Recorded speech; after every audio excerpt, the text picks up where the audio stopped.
Good morning, ladies and gentlemen. I'm meadsyreplays. Welcome back to another video.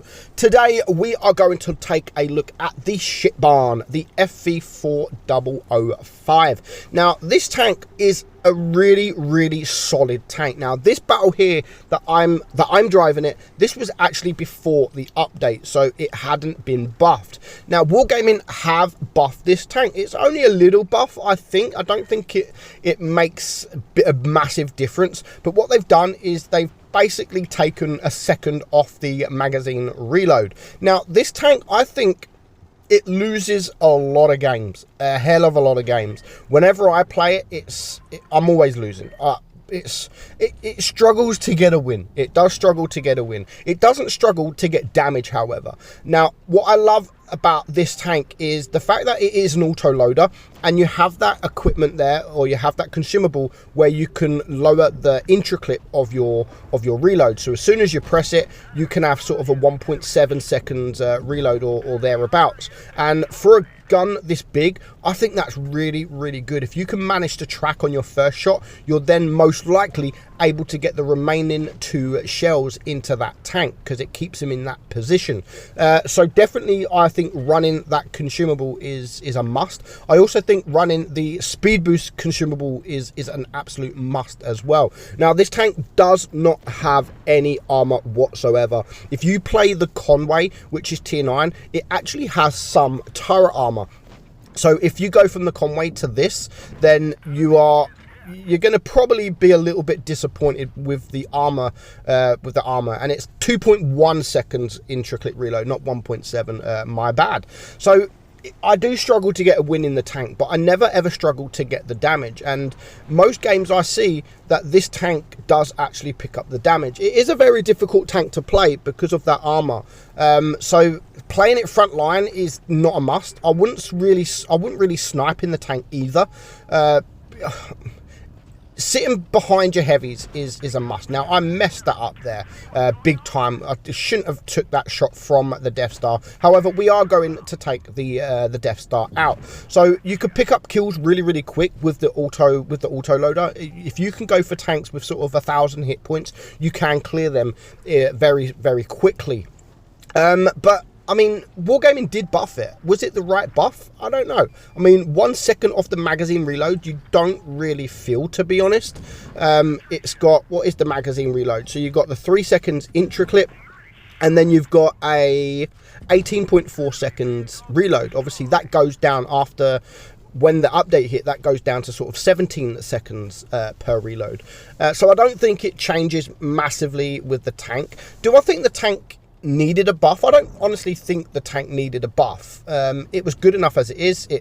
The win rate obviously for me is dropping, but the average damage is still going up. And like I said, it's very easy to get your damage as long as you're not front line and the center of attention. You can really easily pick up that damage. But yeah, for me, it's all about winning. Like, I can't win in the tank. Like, trying to get some footage for it, I just kept losing and losing, and that's why I'm just showing this replay, because it was the highest damage I'd done from the session I played, and it's just like, you know what, I'm just going to add this in anyway. And we are actually going to lose on supremacy points. Now I've got one more shot left. I do want to take that out before I want to get that shot off before I die. Now the Kranwagen is pushing forward, and I'm not expecting to survive, but he misses his shot. The cap points hit 1,000, and we are going to end the game there, just losing at supremacy points. So it's a really good tank. People wanted the 183mm on it, just like it is in real life, and the PC version. But of course, if Wargaming add the 183 into this, people will complain. People want it, but then they're going to complain. They complain about the Death Star, let alone having it on a tank like this that is a lot quicker. So yeah, fair enough, it doesn't have armor, but it does have the spool liner. So again, I would definitely recommend running the spool liner on the tank, because people will shoot you with HE, and they will do a lot of damage, especially if you do get shot in the face from a Death Star. I mean, that's almost your hit points gone. 1600 alpha on a Death Star, you're only going to be left with sort of 300. So definitely run the spool liner, definitely run the speed boost, and I would say definitely run the intra clip reload. Our guy here isn't running the intricate reload, but he is going to have a great game. Now, this is the post update, so this is the newer version of the tank, and you're going to see like it really doesn't, 1 second on the magazine reload, it really doesn't make that much of a difference. Now, if Wargaming took 1 second off the intricate reload, then that would make the tank much different, much better. But honestly, I don't think the ShitBarn needed a buff. I don't think it needs a nerf. I don't think it needs a buff. I think it is balanced. I do honestly think this tank is balanced. Do you think this tank's balanced? I don't mind coming up against them at all. I really don't mind coming up against him. And as you can see there, you get a few HE shots and you're almost dead. And he would have cleared this this ShitBarn. The HE, you can see, is pretty decent as well. If you're able to get 3 rounds of HE out, you're doing quite a lot of damage. So this guy here, we're going to watch the rest of the game now. It is a 4 versus 4. He's still full hit points, and you need to save your hit points because later on in the game, you may need them. And with the speed of the tank and the auto, obviously the auto loader, then that is when sort of later on in the game and you can sort of rush in and pick up that damage, and you don't really have to worry too much about getting shot. But how he's playing it now is how you should play it. Sort of you're behind your heavies, not front line. You can go with your mediums, I suppose, because it is a fast tank, especially when you're using the speed boost.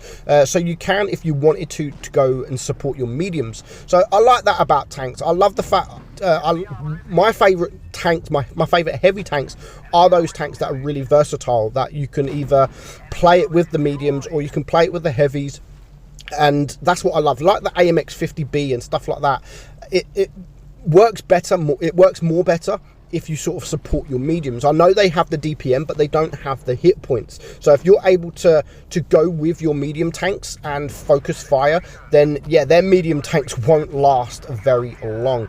And as you can see here, it was a nice win, just an IS-7 left, but he is on a long reload. But at this point in the game, it doesn't matter. He's just going to push forward, and hopefully he is able to get a few more shots into this IS. Again, ammo rack in tanks is quite good if you can damage their ammo rack with the first shell. Shoot exactly the same place in your second shell, and you may get a few ammo racks as well. So there we go, nice battle there, 6.5, just over 6.5k damage, and he gets a nice ace. But people don't really perform well in this tank, and that is mainly due to the armor. Like I said, if you sit behind your heavies, don't ever go front line. Again, I wouldn't snipe in the tank. It's not really a sniping tank, but yeah, definitely support your heavies or your meds. Hope you enjoyed the video, guys. I'm Meadsy, and I'll catch you all soon. Bye-bye.